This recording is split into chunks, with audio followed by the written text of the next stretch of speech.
Dernier exercice de la série, c'est donc le 96, page 192. La fonction f est donnée sous la forme d'un quotient, m1 plus ln de x divisé par x carré. Pour la limite en 0, on n'a pas de forme indéterminée, puisque le numérateur tend vers moins l'infini et que le dominateur tend vers 0 en restant positif. Du coup, c'est là. Par quotient, la limite, elle fait moins l'infini.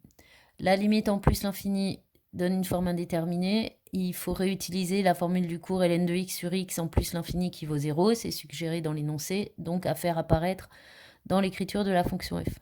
Donc j'ai coupé en morceaux, j'ai 1 sur x carré d'une part, ln de x sur x carré de l'autre part, et là je sors encore 1 sur x pour retrouver ln de x sur x. La limite de ln de x sur x par croissance comparée fait 0. On est toujours en plus l'infini. La limite de 1 sur x, pareil.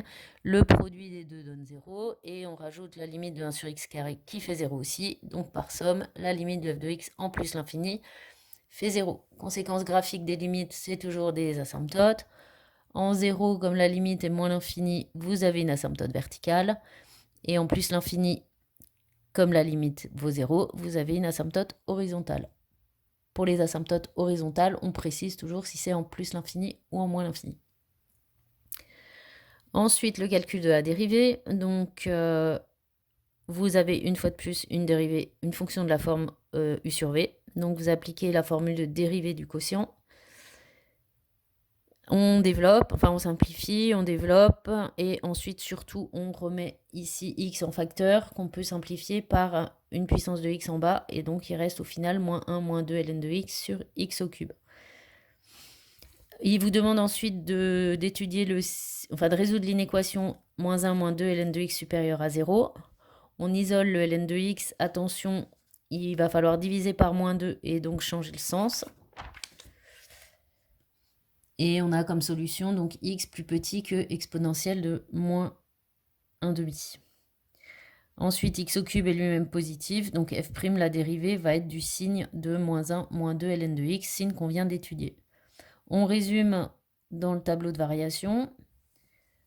Donc la dérivée de f s'annule en exponentielle de moins 1,5, est positive avant et est négative après. La fonction f est donc croissante entre 0 exclu et exponentielle de moins 1,5 et décroissante ensuite. On rajoute les limites qui ont déjà été calculées et la valeur du maximum qui vaut f de exponentielle de moins 1,5.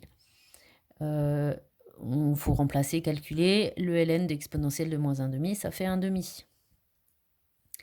Dans la question 3a, pour démontrer qu'il y a un unique point d'intersection avec l'axe des abscisses, ben ça revient à chercher où la fonction f s'annule. Donc on résout f de x égale 0. Comme c'est une fraction, c'est le numérateur qui doit s'annuler. On isole le ln, on passe à l'exponentielle et on trouve 1 sur e ou e-1. Donc la courbe coupe l'axe des abscisses une seule fois au point A qui a pour coordonnées 1 sur e et 0. D'après toutes les questions précédentes, notamment le tableau de variation, on sait que la fonction elle s'annule une seule fois en 1 sur e.